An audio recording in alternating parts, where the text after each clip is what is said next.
Hi, everyone. I am Jessica Zweig, the founder and CEO of the Simply Be Agency, an award-winning personal branding agency located in Chicago and serving clients all around the world.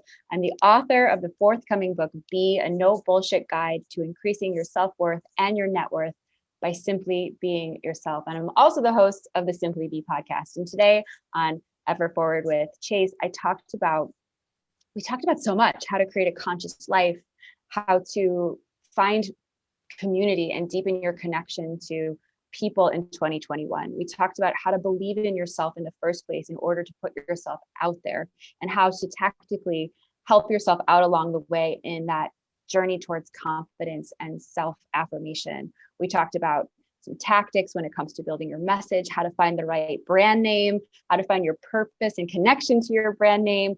We talked about just the differences between Chicago and LA. We had a chat. So this is one of my favorite conversations I've had in such a long time. We were in such flow. I forgot we were even recording. So you definitely want to check it out.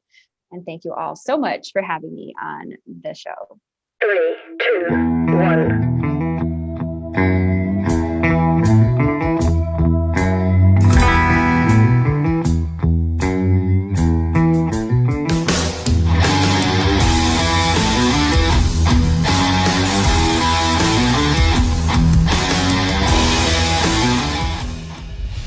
Happy New Year, Jessica. How's it going? Welcome to the future. Exactly. Welcome to the future. Happy New Year, Chase. Good to be here. We're just kind of catching up on our love for your hometown there, Chicago. And It's one of the places, if I'm traveling domestically, that is always top of my list, top of my radar. That makes me so happy to hear, because most people don't say that about Chicago. It's like a flyover city. They complain about the weather. They talk about the violence, which is a thing in certain neighborhoods. But Chicago is epic. It's got so much going for it. And so thank you for saying it's one of the top cities on your list, because most people are like Miami, New York, Austin, San Francisco, like Chicago. Not bad places. No, not at all. Yeah, that's warmed my heart that you love my city. That meant a lot. It's cool. Good. Well, make the guests feel welcome. Check. All right, we're good there. Here we are in 2021, and in kind of doing my homework here for the interview, I was telling you, by the way, your content and your work, just like anybody that looks at it, it's just going to pop out and stand out, and you're just going to want to dive deeper. So your branding, which I know is a part of what we'll probably get into here today. It's what you do. It's amazing. I want to kind of kick off right away with an IGTV video you put up a couple of days ago. I took it as kind of it was like a podcast confessional / resolution kind of thing. Your farewell 2020, hello 2021 video. And within about the first, I'll make sure to link this down in the show notes for everybody, or maybe I'll put in a little clip here. Within about the first minute 30, I believe it was, you drove home, like you were getting to your main point of getting into the new year, and how you ushered in the new year, how you ushered in this message was so just like, yes, with me and what I believe and what I know it takes to be successful. And it was about community, and you were talking about community and tribe and going through all this stuff together, regardless of the fact of how together looks nowadays. Together means 6 feet apart. Together means a Zoom video. Together means, hang out, whatever. That is so crucial. Can you kind of walk us through like the power of community and why that was so top of mind for you talking about going into this next year? Yeah, I mean, I think that at our core, our deepest yearning as human beings, no matter how much we might be an introvert or how much we like our alone time, we crave a sense of belonging. I think it really meets so many needs when we are seen and met for who we are being. And that is hard to create on the internet. There's not a lot of opportunity to touch and hold and clink glasses these days. And so my commitment has really been to create more conscious community, whether that's through I have an online free society, the Simply Be Society. Really, I created a moon circle with a bunch of my girlfriends. We're going to meet at the new moon on Zoom every month. Like, are you sure you're really not from LA? Yeah, that's what I mean. Everybody confuses me from an LA chick. I am super woo. So we can talk about all that stuff if you'd like. I can talk about that for hours. But yes, I think that, we had a reckoning in our ways of being in 2020. We all know this. And I think that in order to move forward with clarity and fresh energy in 2021, we have to have conscious closure with what happened in 2020 and really looking at the things that kind of broke us, to be frank. And for me, it was my loneliness. It was my loss of people. And I'm married. I have a great group of girlfriends. I run a company, but I was really lonely in 2020. I miss connection. And so for me, walking into 2021, I had to really honor that within myself and not blaze over it and not just say to myself, oh, 2020 is over, therefore that feeling is over. No, Right. I'm still Yeah. processing that. The world is still not open. We're still dealing with this. And so to me, proactively creating community is something I wasn't really doing. And in order to consciously close that hurt and that pain to open up to a better way of being and feeling in 2021, I'm making community a huge priority. And I have to create it for myself.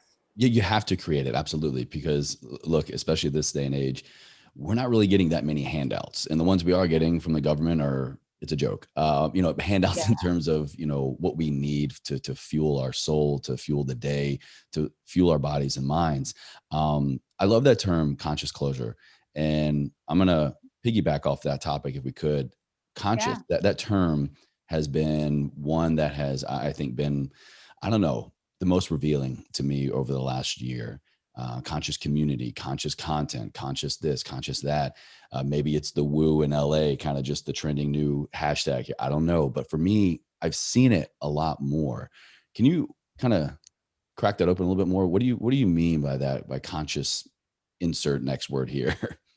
Absolutely. So I think we have a tendency, and I speak on myself as well, on behalf of myself, to want to bypass things, to kind of just get to the next step, to cut through, to skip ahead. And I talk about this actually in my book. When shit hits the fan, when things get hard, there are two things that I like to remember, and actively and vigilantly working on remembering this because it's not easy. Things are not happening to us. They're happening for us. And bringing that consciousness to any situation, no matter how difficult it will be, especially in the difficult situations, in fact, and that the only way out is through. All right. So I'm a type A control freak kind of personality. And when shit hits the fan, I want to fix it. My mind takes over. And really the only way we can, I think, deal and heal and ultimately thrive in any difficult situation is to allow ourselves to feel it, to experience it with our hearts and our souls and our guts and our bodies. And that requires a high level of consciousness. Yes, that begins in our mind because our mind controls our emotions and our ways of being, but that bringing that consciousness to closure, to community, to a difficult situation, having a consciousness around it, in my view, means just accepting what it is, not resisting it, allowing yourself to feel it, embracing it, and remembering that it's happening for you. And that takes work, but I think it's the best way to live consciously. It just is. It makes life so much more fulfilling, and you feel just so much more alive and connected to yourself, so that you can be in service of the greater good of the people around you, right? But it starts with that consciousness. And I think I live by that word more than I probably even realized. I wrote down 3 words that stood out to me in that little section: deal, heal, and thrive. That's a great little 3-step formula that might be, I see some great conscious clickbait content coming out of quote graphic. Yes. But I mean, that's so true. I mean, if we can just pause long enough to deal with the things that are happening for us, so that we can figure out how to heal through it all. And that was a big learning curve for me over the years, was learning how to heal in the here and the now, and not putting it under a rug, not dealing with it, years down the road when it's just become this big festering wound, mentally, emotionally, or even physiologically. I mean, it will manifest in a lot of 100%. Yeah. And that's how you become bitter and resentful and grow baggage and carry things with you that no longer serve you. Absolutely. It is, I'm going through, actually, to be honest, a difficult situation right now. Oh And no. I have a life coach. Yeah, I mean, it's going to be fine, but No, I have I'll a tell you life coach. what, good for you. Like we're gonna keep the positive lens on here. You're going through it. You're not suppressing. Good for you. Right. Great. Going through it, not around it. Mhm. And I, have to sort of fix this situation and put out a fire and deal with the plan of what's next. And I have a life coach. I have a executive coach. I have some amazing mentors. I have a beautiful tribe of people around me that really are my advisors in so many ways. And one of my spiritual coach, she, I called her. I was like, okay, so I'm going to email this person and I'm going to call this person, and by the middle of February, it's going to look like this. And she was like, Jessica, you need to cry. Mm. You need to scream into a pillow. You need to go in your car and scream, like punch your pillow. Like she was so right, Jason, Give in it a release reminding me to get it that, out. yes, to honor it, to deal with it so that I could heal it and then ultimately thrive. But if you just jump to trying to thrive without dealing with it, you're not going to heal, and you won't ultimately authentically thrive. It'll feel forced, so, and you'll carry that baggage, to our point earlier, with you. And no one got time for that. So that I'm in it. I'm consciously in it all the time. When Y'all are. when and how did you know that this was the practice that you needed to instill in your life? Or have you always just been this conscious and Good better question. better than all of us? And we definitely need to learn from you. I mean, you're so kind, but like, no, I mean, I could be, I'm a mess, but like, I'm just human, right? We all have Yeah. I our guess what was light your and our kind of shadow. conscious journey? How did you arrive Yeah. at this realization? Well, I think it's been a series of moments along my journey. I was always spiritually connected when I was a little girl. Like I can pick up journals and little books that I wrote when I was younger, and I would talk to angels and spirit beings. I was Hmm. like way dialed in. I talked about the goddess when I was like 14. So Wow. yeah, I've just always had that. But you know, we gain wisdom as we grow older, and I've had a couple. I think the most significant moments of growth have been my most significant rock bottoms. Mm. And there were a couple in specific that happened in my late 20s, early 30s. The first was a really horrible breakup with a great love that sort of shattered me, and realized how codependent and what a lack of sense of self I truly did have.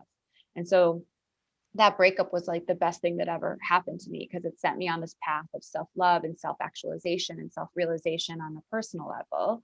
And then a few I'm in years that after club that, too. Yeah. yeah, Yeah. yeah. What is it I about mean, breakups and love that just man, it you yeah, realize all the things if you're paying attention, if you choose to pay attention. Yeah. if you choose to do the work.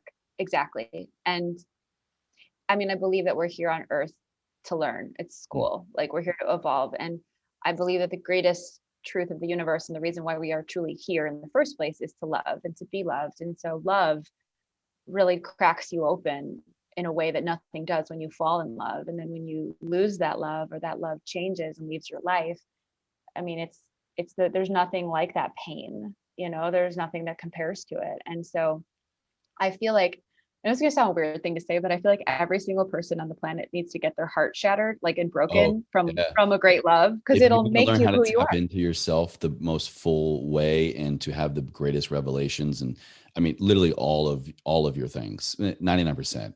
Yeah. Put your heart A in a thousand. blender. Yeah. Put your heart in a blender, and you will awaken and metamorphose like a freaking butterfly. Yeah. Like, it will take a minute. You got to walk through the fire and cry the tears and talk to your people. And it's time is a healer, but you will evolve because of it more than anything. So that was really a huge accelerant, I guess, on this conscious path. Mm. And then a few years after that, from a professional standpoint, I blew up this big business. I was running this really popular online magazine in Chicago for 7 years. I was like an it girl. Everyone knew who I was.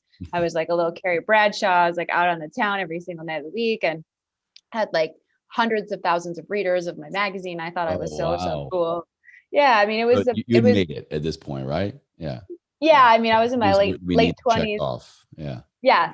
Yes, at least I thought I did. And I was really, on the outside, I talk about this story in my book. On the outside, I was this sparkly, successful entrepreneur.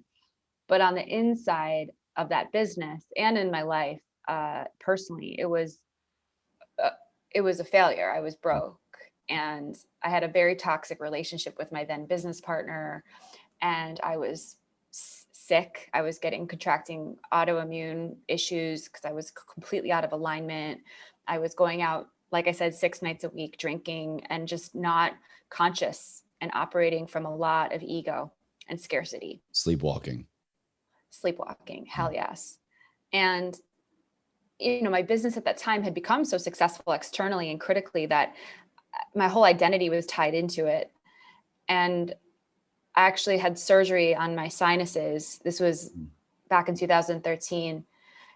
Because I was so sick, I had to get the surgery, and I was healing from that surgery, and I was forced to sit and be with myself in silence for the first time in years. And I had an emotional breakdown, total reckoning with myself, to really realize how out of alignment I was from my authentic truth. I was living, like I said, from the opposite of authenticity, which is ego.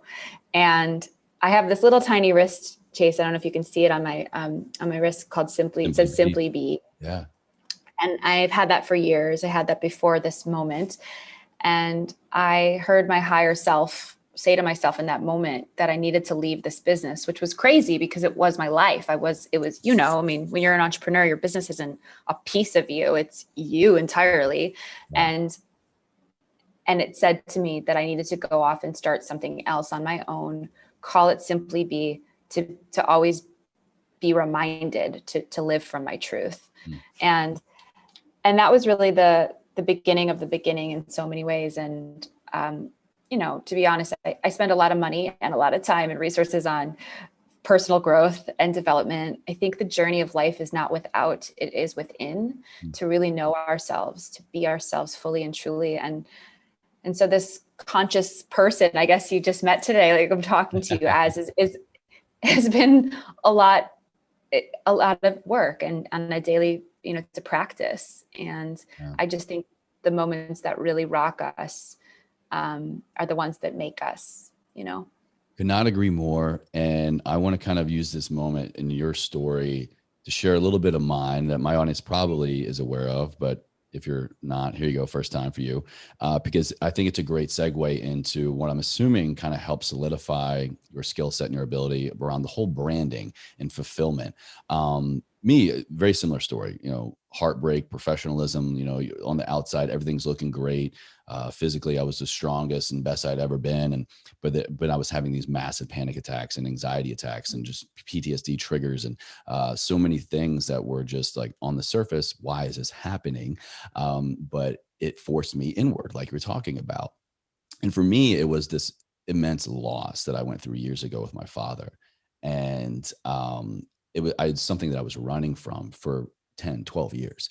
And the moment when the world stopped me, because I sure as hell wasn't going to face it on my own, when my personal, professional relationships, illness, when everything else stopped me to force me look in, it became my greatest gift. And that's the whole reason why we're here. Ever Forward Radio. Ever Forward is my tattoo, my brand. It was this phrase, this mantra my father said his entire life and then lived up until literally his last breaths.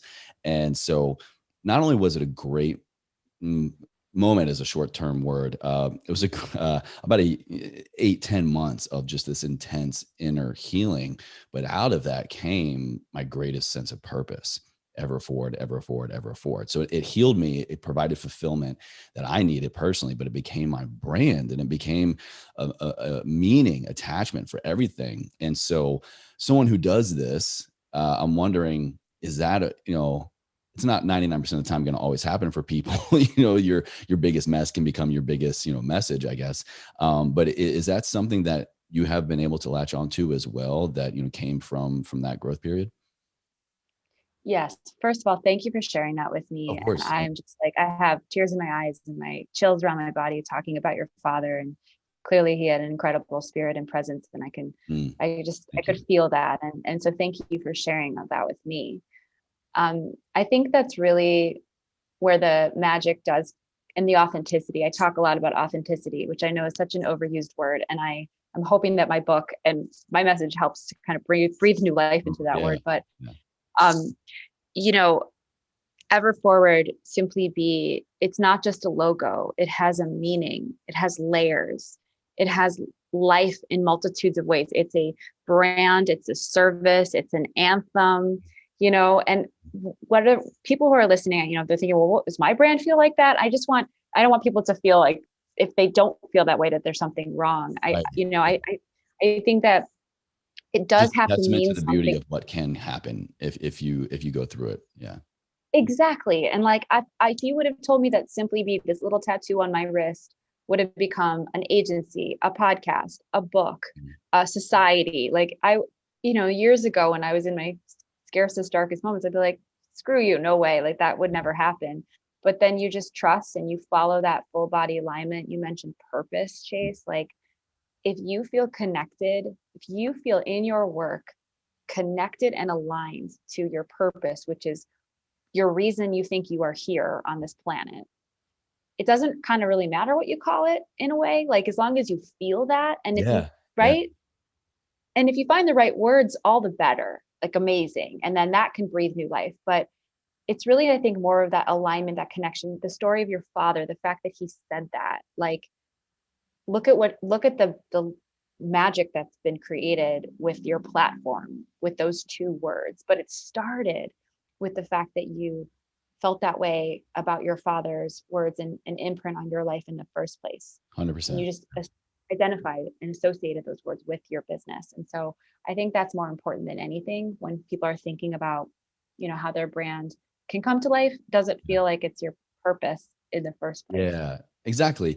I mean, so I'm not saying, like, to your point as well, we don't, in order to have a successful brand or whatever, or fulfillment, it's not, you don't have to wait for life to ruin you kind of thing. Like right. Hand you a tragedy. So how would you then kind of advise somebody to look inward if they feel like they haven't gone through some major tragedy? How can we look inward to kind of just stir the pot a little bit, to peek behind the curtains and to look for that purpose that I think we all already have. I say a lot that, our ordinary, somebody else is extraordinary. A great brand, a great skill set, a great offer isn't really that great to us. We don't even recognize it because it's just who we are. It's our norm, right? But if we can get it out there and present it to somebody, there's great value and purpose in that, right? Yes. I mean, I just think it's such an exciting time to be alive. Okay. I say this all the time for lots of reasons, but to your question, we live in an era where you can launch a website, you can launch a business, call it your own name, your own personal name, and do what you love to do and help people and make money. Like you couldn't do that effectively 15, 20 years ago. You'd be an outlier. People would like, there would be real no space for it. Right. But now everyone is launching their own brand and websites and companies and social channels and many people call it their own name. And I see people selling like, unicorn trainings and like cooking classes and harp lessons. And it's like, truly like, so ask yourself, to your question, Jay, such a good question. Like, what lights you up? What gives you life? And where do you feel like you are in your highest vibration and your deepest service to people, to the world? Because I say this in my book, I say all the time, building a personal brand has such a bad rap. It's got all this stigma, like, oh, it's about my ego and my being seen and self-promotion. That's if you're doing it wrong. When you are doing personal branding well and right, you are in service of the greater good, of the people around you, the world around you. And you can't change the whole world with who you are, but you can change your corner of the world that you touch with who you are. In fact, like why you're on the planet. It's not just a cool opportunity. It's your responsibility, in fact, because the world needs to be up leveled and into more consciousness, to our conversation earlier. And so I think that when it comes to figuring out what that brand could be, just look at what lights you up. Like I said, where do you add the most value? And then you've got, of course, put words to that value. You've got to articulate that value. That becomes your message. You can put color and style behind that value. That becomes your visual brand identity. Then there's the strategy of how you actually monetize it and make it a business. And, we could talk for hours on how to help people do that. Right. But it really does start with just owning, what makes you, identifying what makes you actually, but then owning it. That's actually the hardest part, right? Is owning that you are the one, that you're worthy to be seen and to shine and to charge money for your time or whatever it might be. Oh yeah. And right, like that work of worth and worthiness is, I think, where most people start. And it's a journey, ongoing journey. And that's really, my book is called Self-Worth to Net Worth, because it starts with that knowingness, and then the branding and the dressing and the strategy, that all does come second. And it's important. It's how you earn and grow and help, but it has to start with you.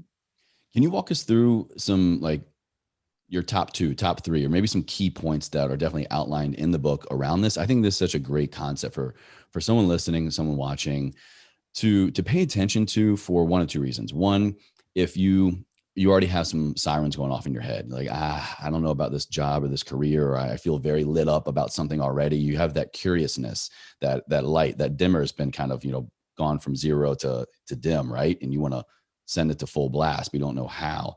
But also for the person that doesn't even think that's them.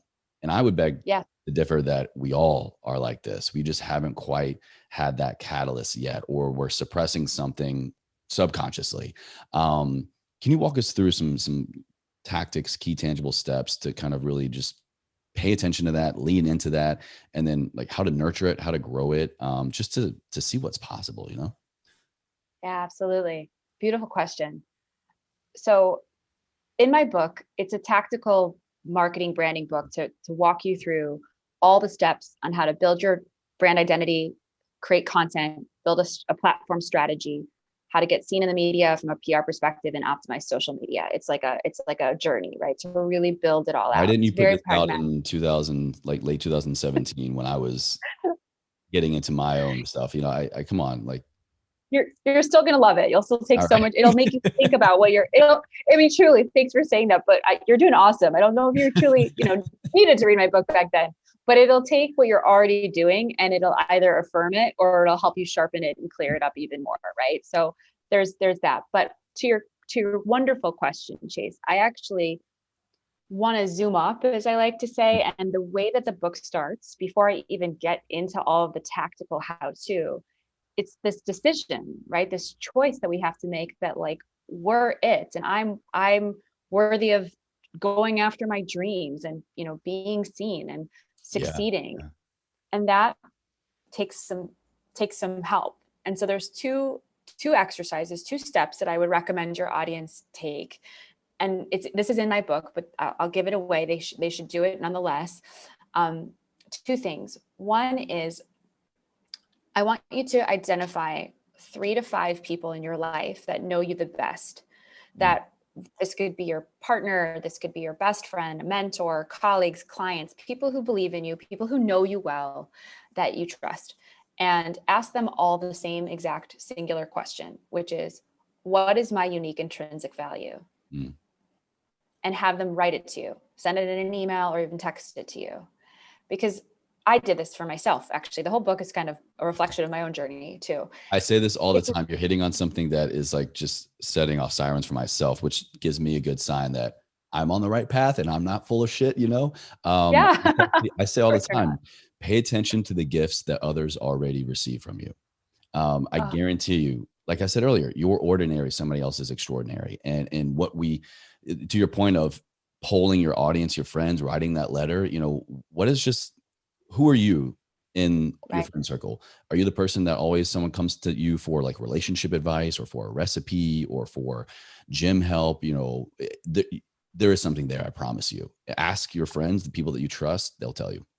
Absolutely. And that, 2 things on that. First of all, it's really, really hard. Like, we're pretty humble as a species. It's like, no, like, most people are not like, I'm awesome, look at me, like, I'm so great. We're far more self-deprecating than we are self-celebrating. I know a few people like that. Clearly, you never lived in Los Angeles long enough. Yeah. I was just going to say, you live in LA, so of course you do.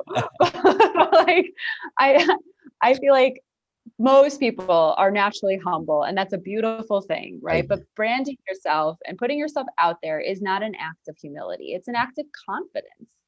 And sometimes we need a little help along the way. Sometimes we need our people in our lives who love us to remind us of our light, of our greatness. And so asking those 3 to 5 people is like data. It's data. It's gold, but it's also data for you to look at the consistencies. Like, you might be the person that's great at cooking amazing things, or the way you make people feel, or the fact that you're a great listener. Like, there's so much in nuance in some of those responses that I've seen that can honestly change people's lives. Like, people's lives are changed when they hear that reflection back to them and that mirror of who they are being in the world that they don't even realize. And so that's actually the first exercise in my book, of just to kind of like warm the reader up of like, Oh, I love that you get started that way. That's awesome. Yeah. Yeah, that's the baseline for everything that you'll ever create, is that belief in knowingness and what makes you you, and and owning that, right? And then another exercise in the book that I think would be really powerful for your readers to take away is it's this personal branding self-love manifesto that I have them create, the reader write. And so I give a series of examples of myths around putting yourself out there, being seen, being known, being successful, shining, being authentic, quote unquote, versus truth. Okay. So I rewrite these myths that we all have into what it really truly actually is. And I kind of do that as a warm up so the reader can see an example of lots of myths that they're probably already telling themselves, to give them a running start. True. Yeah. And one of the exercise from that chapter 4, is take an honest assessment of all of your own self-limiting beliefs. Like, write them out. Like, everyone else is ahead of me. I am not well timed enough.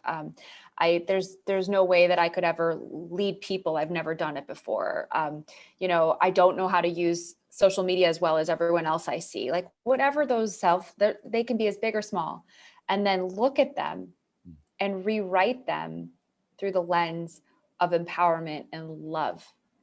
And so you could say, how my do we message. do that?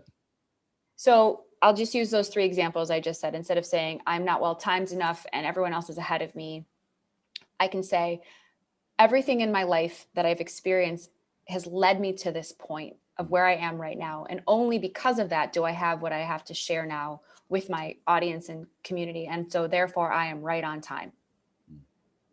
Right? That's an example of rewriting that. The second one was about never leading people. Right. And I don't know how to be a boss. Leadership is a brand new skill set that's going to challenge me to grow who I am as a person. And I will commit to being an transparent, authentic leader by sharing with my team I'm learning along the way. And this will make me closer to my staff because I'm going to be that truthful. I love that. Yeah. I don't know how to use social media as well as everyone else does. I cannot wait for the challenge and opportunity to learn a new skill set that's going to, make me a stronger marketer and, inspire me in this entirely new direction. Yeah. Yeah. And So if you start that's the thinking that way exercise. from the beginning, I promise you, your future self will thank you in dividends, because you're this uphill battle seemingly of entrepreneurship, of turning something in from a side project to a side hustle, whatever, just making time for a hobby, like actually having time for something that lights you up.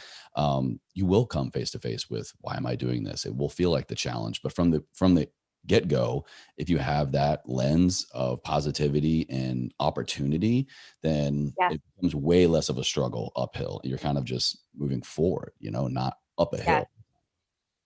And you know what I want to point out too, Chase, that you have to push yourself. Like, sure. being positive, being like self-inspired is an act of choice. In fact, I think our default setting is like to be negative, is to like, look at it from the glass half empty. And so, people will say to me, you said it right at the top of our chat, like, you're so positive and inspirational and your colors are so bright. Like, that is an active choice I make 100%. every day.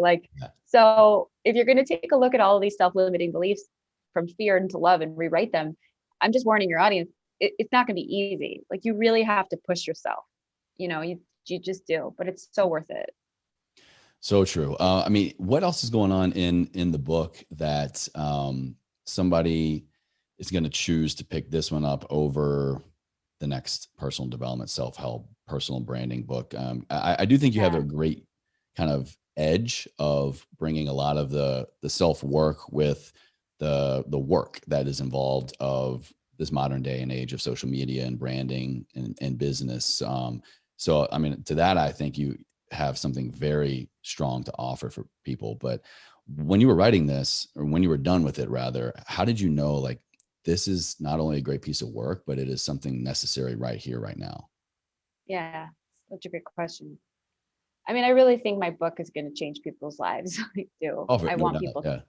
to read it and inspire them and motivate them and empower them and unlock them to just stop playing small. And the only way that I actually thought I could genuinely do that is if I really took the reader through my own journey from rock bottom, broke, worthlessness to a successful 7-figure entrepreneur who, has so many failures behind me, but, trusted myself enough to do it. And so I use my own story as, an example. And I'm not perfect. I don't have it all figured out, but I mean, I think that authenticity and honesty throughout the book, I think, makes it very different. I also think that, so what I didn't share with you, which I would love to share with your audience, is that it has my trademarked proprietary branding methods in the book. And so I have this inside the 4 walls of my agency. You can hire us for tens of thousands of dollars to help you build your brand. And I've trademarked these tools, right? And my dad and my lawyer and my staff, they were like, are you sure you want to like talk about that stuff in your book and like give it away? The secret sauce, And right? it's the secret sauce. And I really believe that what goes around comes around, one, but more importantly, I believe that every single person in the world deserves to understand this stuff. Like, marketers and business people kind of like to keep their best stuff behind a proverbial wall and tease you with like just enough in their books to like make you pay money to get more. I took the opposite approach with my book, and I give away the keys to the kingdom. Like, it is so tactical. It is so detailed. It really teaches you pragmatically, strategically, tactically how to pitch someone on Twitter. Like, what are the 6 steps you need to take to like connect with a journalist on Twitter, all the way to how to build a digital comprehensive strategy from your podcast to your email list to your PR strategy to social media. It teaches you how to create endless topics for content for your blog, for your Instagram posts, for your newsletter. Like, so it's this business book. It's wrapped inside of a personal inspirational book, but there's so much meat to the marketing and branding side of what I teach that I honestly haven't seen a book out there that has that level of detail. And I took the opposite approach. I'm like, I'm going to teach. I actually had to cut 10,000 words out of my book towards the end because my editor was like, you don't have to get, like, I wanted to teach the audience and the reader everything I know. So I'm teaching them pretty much 95% of what I know. So it's very, very detailed. I mean, not to like disagree with you, but I get hit up all the time with experts, and I think they've really figured it out. They tell me all the time, hey, I love what you got going on. You look like a great entrepreneur. I think you'd be a great fit for my mastermind. I mean, that's not how you do it. I mean, that doesn't, that works for people. You've got to develop an authentic relationship with your community and be of the highest service and give to get. You can't come out and just like hook people with an ask. You've got to really create that value for free for a set amount of time before you invite people in to pay you for something. And that's always been my approach. And I feel like people can smell that stuff a mile away, especially people like you and I that are savvy and are running businesses too. And I think that it's, to each their own, and there's a tribe for every vibe, I often say. And sure. The more you vibe at your frequency, the more you're going to attract the right people for you. And that's all you need.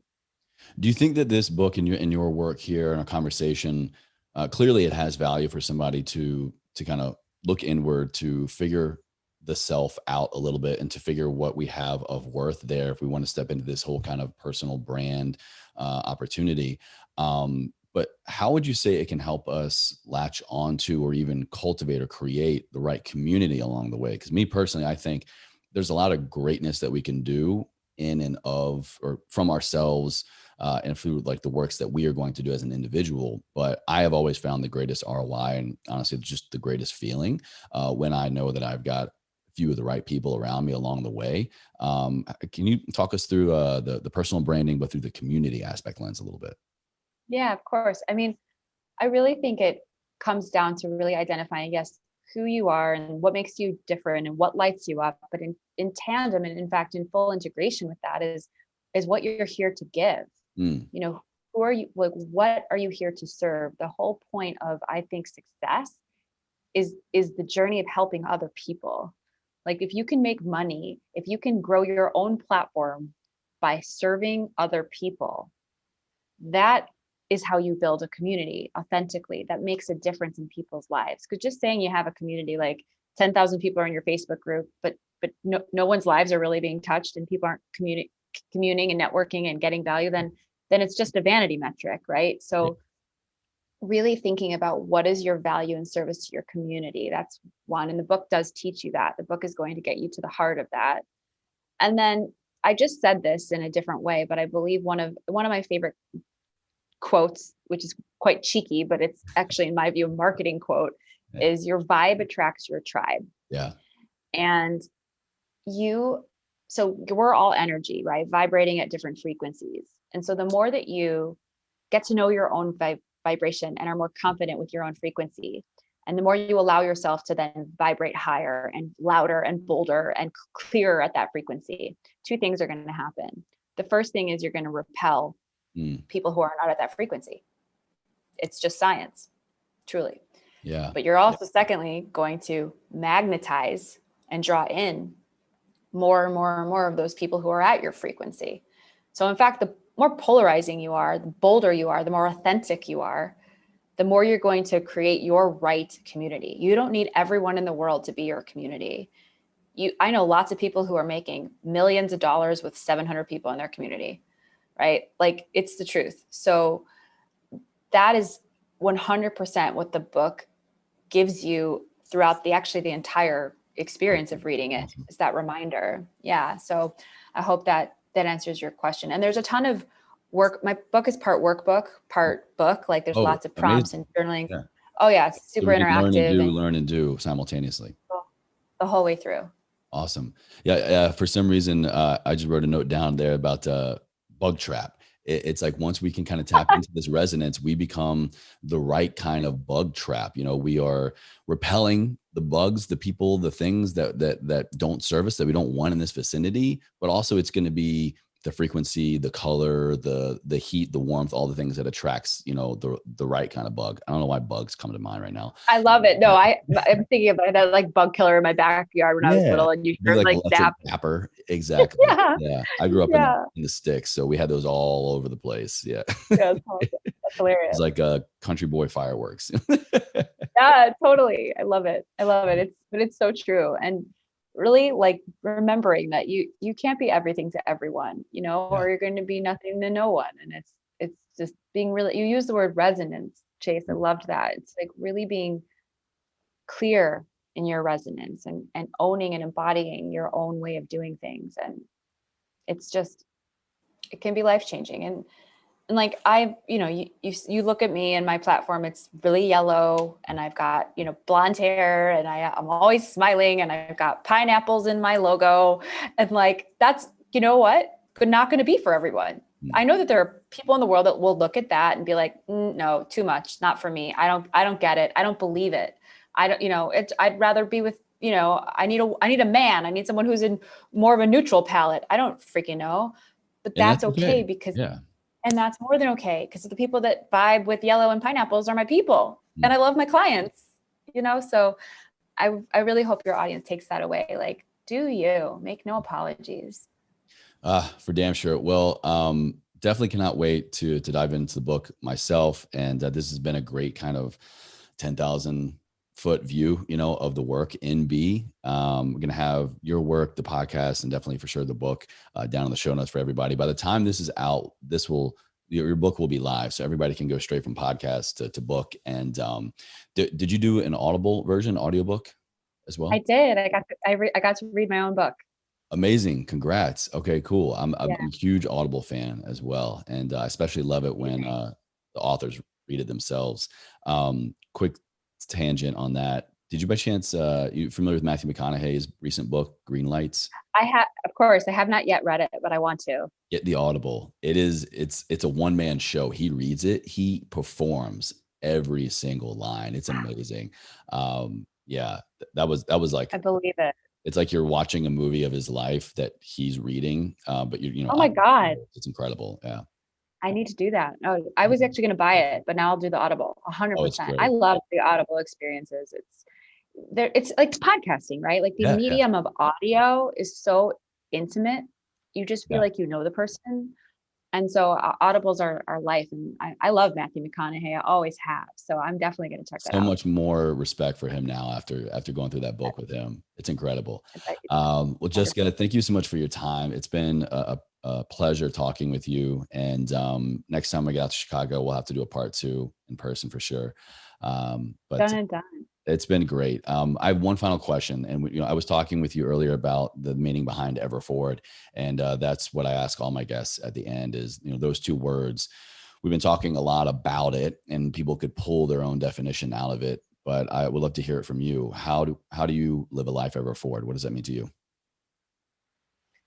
Well, I think it's just the ultimate choice to look at your life through the lens of positivity and gratitude and perseverance. I think that I'm especially connected to the story you shared about your father. And I think that we all have the power to leave a legacy behind us. And we only do that if we continue to push forward and make our life mean something. And that's an active choice. And so this idea of ever forward is, yes, you're going to live ever forward, but there's going to be things that are ever forward beyond you if you live your life to the fullest. Yeah. It's very synonymous with leaving a legacy to me. And I think if we really thought about that, we all want that. We all want to be remembered for something. We all want to change someone's life. When our day is done, what are people going to say about you? And just to remember to push ever forward in every day of your life, despite what happens to you, so that you can make the most of it and be an inspiration for other people. Yeah. Moving forward and the happy-go-lucky kind of side of life that a lot of people think that, that's just how they are. Some, yeah, sure. But I love how you're talking about and driving home. It's all a choice. We choose to show up. We choose to drive on every day. Yeah. Yeah. That's a beautiful question. I love that you asked that. Thank you. Yeah. And it didn't quite come to me, I think, the first year of my show.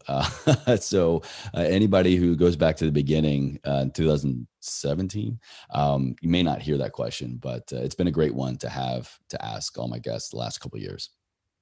Yeah, it's great. No, you're wonderful. I'm so honored to be on your show and talk to your community. And I forgot we were even recording. Like, this was just such a great conversation. It was great. I thoroughly enjoy this, and great example of what you were talking about here is, this is everything that I love to do. Spent the time, the blood, sweat, and tears, and a lot of sweat equity, and going through the personal development stuff and figuring out how to align myself with what I wanted to do and how to make a living out of it. I mean, if you can show up and commit to that process long enough, like, it's 100% possible, and it's the greatest thing in the world. It so is. It's worth it. It's a long game. Yeah. But stay the course. Nothing happens overnight, and it compounds over time. So the longer you are at it, the greater it grows. And I love that you just shared that. It's a powerful example. Well, can't wait to have you back on next time. Congratulations again on your book. We'll wrap there for everybody. And it was my pleasure. Thank you, Jessica. Thank you, Chase. You are awesome. Thank you. What a great guest. That was so good. And kind of, I know I was kind of going a couple different places, but I try to just, keep it very pertinent and related to the topics that are coming up. And we'll just go. I love it. It's how I interview too. I mean, I prepare and I have set questions, but then it just kind of flows and becomes its own organic conversation, and what comes out is meant to be. And so this was awesome. Like, I am so grateful. I cannot thank you enough for giving me the platform to talk about the book and like share this with your audience. Like, it's so major. And when Scout told me that you were getting me on, I was like so excited. No way. Your show is so Are you kidding me? Your show is amazing. And like, it's awesome listenership. So it's just like, thank you. I'm very, very honored. No, you're very welcome. Come back anytime. And you got a great team over there. We pulled some great guests from Scout and the whole crew over there. So you're in good hands for sure.